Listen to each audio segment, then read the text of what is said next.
If you're starting out right now and you don't really know what to do, I think the best thing you should do is start an agency. Because when you start an agency, it's a lot easier for you to be able to get results. When you do e-commerce, when you do all these other businesses, there's startup capital that's insane.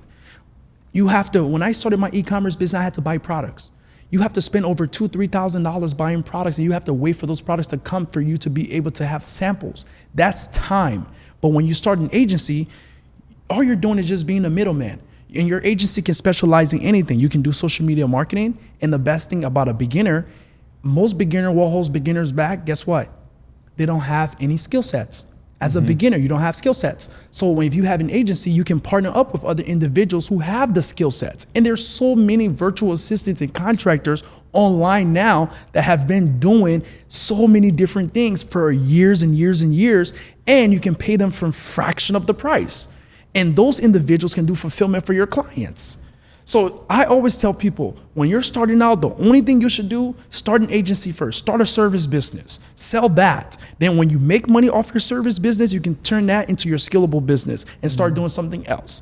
But always start an agency first. I always recommend starting an agency. Yeah. Do you have any specific like niche that you recommend what people start an agency in? Is there one that's more lucrative or has better clientele? I mean, most people right now want funnels. People don't know what before, back in the day, everybody wanted a website, but now people want funnels. So funnels is a great business for people to actually offer. If you do funnel services, you can do funnel services for different type of businesses. You can do funnel services for credit repair clients. You can do funnel services for coaches and consulting. You can do funnel services for real estate guys.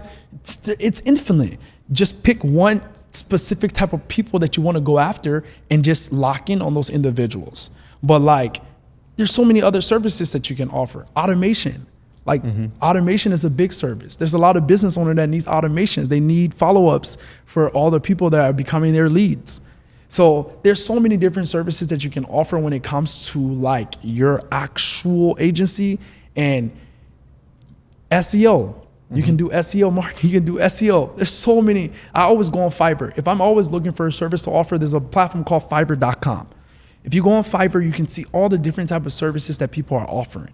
And then just look and see all the services there. And then pick one. And then now you can find someone who's actually have experience with that service and they can do fulfillment for your clients. When you have an agency, the thing about an agency owner, clients are working with you because of trust and they know that you can fulfill this service because of past results that you have provided.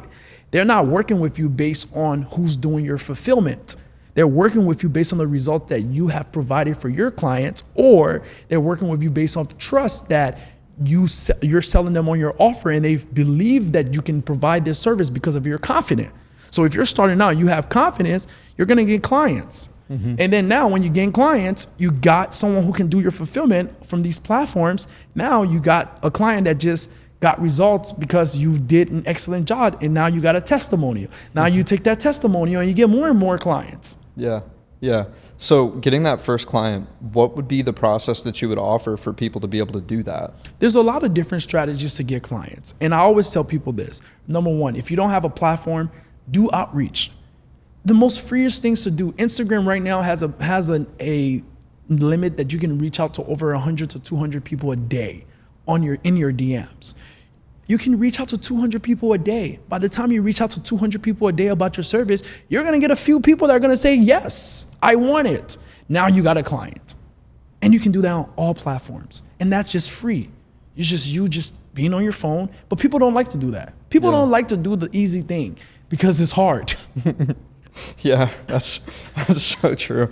I think that there's some kind of like mental block that people have when it's like, at least this has been my personal experience. Maybe you can attest this, but it's like the first time that you go to do anything, there's more resistance than there is at any other point in time. Do you have like a strategy for kind of breaking through that first time? You have to work on your mindset because people awareness and they have self-doubt in themselves. That's literally what just holds people back because anyone can be successful. Being successful is the most easiest thing. You can wake up and become a successful person because the person who is successful, a lot of people who are successful are not even that smart. They just work hard and they just execute. The people who are not executing are the ones who are not successful. Just execute. So it's like, if you're starting out, don't have self-doubt. Start listening to audio. Start listening to motivational things that can encourage you to get up and take action on things. Because once you start to take action on things, you get the result. When you don't take action on things, you don't get the results. Yeah. I think, you mentioned again environment there, and I think that is like the singular thing that kind of changed things for me a little bit was curating a digital space where I'm surrounded by the mindsets of people like yourself and others that are doing that kinds of things. Do you have any other areas that you focus on curating your environment for success? 100%. I mean, like, you have to be in the environment to be able to achieve success in your life. Your environment is the biggest factor of your success. When I was starting out, the first thing that I did, I interacted with all people. Every single person that I was friends with was people who was doing what I was doing. I engaged with them. There's Facebook groups. You can join Facebook groups of people that are doing different things. Start to communicate with those people. Have friends that are doing the same thing as you. Just change your environment. It's literally like ABC. Like, it's not even that complicated. Yeah. Like, if you want to be successful, you want to learn affiliate marketing. Find an affiliate marketing group and community of people who are doing affiliate marketing. Be friends with 10 affiliate marketers. Now you're an affiliate marketer because you have friends that you're communicating affiliate marketing with on a daily basis. Now they're telling you what they're doing with affiliate marketing, and you now learning new strategies, and you both are sharpen iron. Now you guys are all sharpening each other iron together. Now you guys are becoming more successful. Yeah. That's success. Put yourself in an environment so it can be easy for you to succeed. If you put yourself in an environment for it to be hard, you're not going to be successful. If a fish comes on dry land, he's going to die. Yeah. But if he goes in the water, he's going to be alive. He went in his environment. So put yourself in an environment that you're going to be able to succeed in.